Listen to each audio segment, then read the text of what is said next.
አንበሳ መስሎ ያሸለመ ተነሳ ታሪክን ሊቀይር ተነሳ ክርስቶስ ተነሳ። በአብ በወልድና በመንፈስ ቅዱስ ስም አንድ አምላክ አሜን። ስለምን ሕያውን ከሙታን መካከል ትፈልጋላችሁ?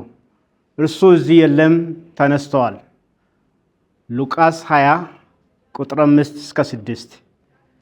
በጌታችን ኢየሱስ ክርስቶስ ትንሣኤ ደስ ያላችሁ የእግዚአብሔር ቤተሰብ፣ ካህናት፣ ደናግል፣ የቤተ ክርስቲያን አገልጋዮች፣ ዲያቆናት፣ ካቴኪስቶች፣ ምእመናን፣ አባቶች፣ እናቶች፣ ወጣቶች፣ ታዳጊዎች፣ በሀገር ውስጥም ሆነ በውጭ ሀገር የምትገኙ ካቶሊካውያንና መላው ክርስቲያኖች እንዲሁም የአገልግሎታችን አጋሮች የሆናችሁ በጎ ፍቃድ ያላችሁ ሰዎች በሙሉ እንኳን ለ2018 ዓመተ ምህረት የጌታችን መድኃኒታችን ኢየሱስ ክርስቶስ ትንሣኤ በዓል በሰላም አደረሳችሁ። ለዚህ በዓል ያደረሰን አምላክ ስም ከዘላለም እስከ ዘላለም ይባረክ። ክርስቶስ ከሞት በመነሳቱ ምክንያት የሰዎችን ከሞት መነሳትን ሐዋርያ ጳውሎስ ሲያስተምር እንዲህ ይላል።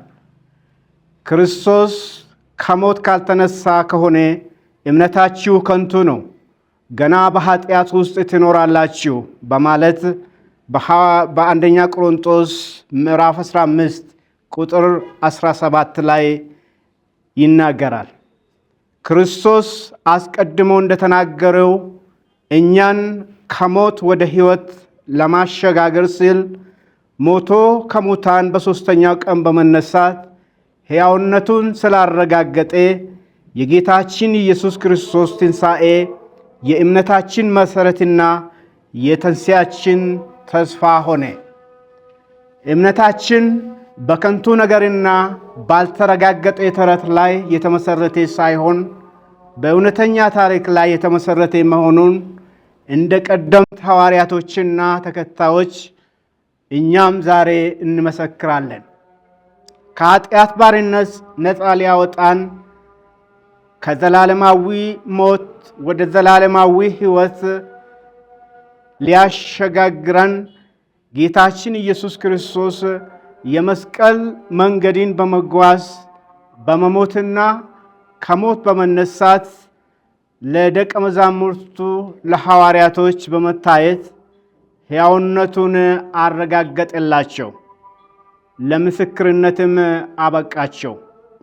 እኛም በዘመናችን የሞቱና የትንሣኤው የዘላለማዊነቱ ምስክሮች ነን።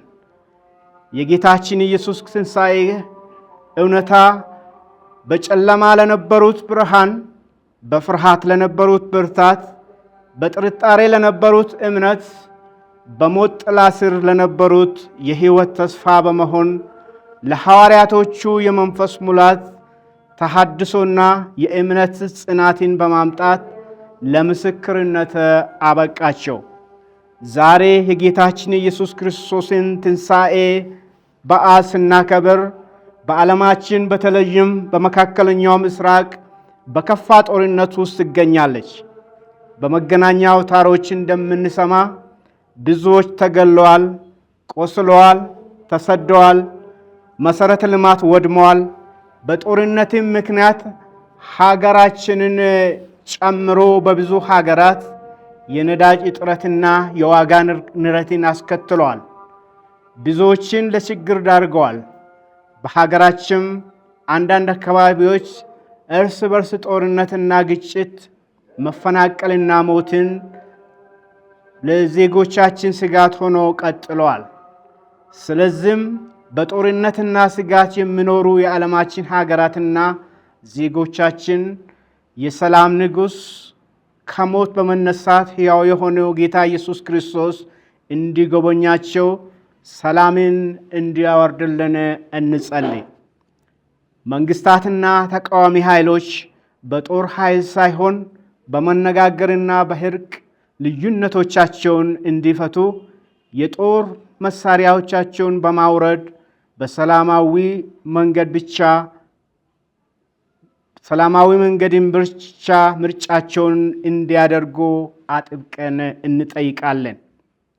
ዜጎቻችንም የሰላም ናፋቂዎች ብቻ ሳንሆን የሰላም መሳሪያዎች መሆንም ይጠበቅብናል። የሀገርን ሰላም የሚያደፈርሱ ንግግሮች፣ ድርጊቶችና ሐሳቦችን በመጸየፍ የሰላም መሳሪያዎች በመሆን ኃላፊነታችንን እንድንወጣ ጥሪያችንን እናስተላልፋለን። ይህንን በዓል ስናከብር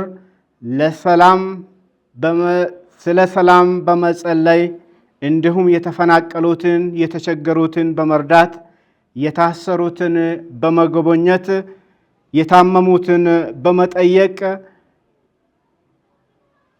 እኛ ያዘኑትንም በማጽናናት ሞት ላይ ድል ነስቶ ሕያው የሆነው የጌታችን ኢየሱስ ክርስቶስን ፍቅር ለወገኖቻችን ለተቸገሩት ሁሉ እንድናካፍል ጥሪያችንን እናስተላልፋለን። መልካም በዓል ይሁንላቸው። እግዚአብሔር አምላክ ይባርካችሁ። በአብ በወልድ በመንፈስ ቅዱስ አንድ አምላክ አሜን። ተነሳ መስሎ ያሸለመ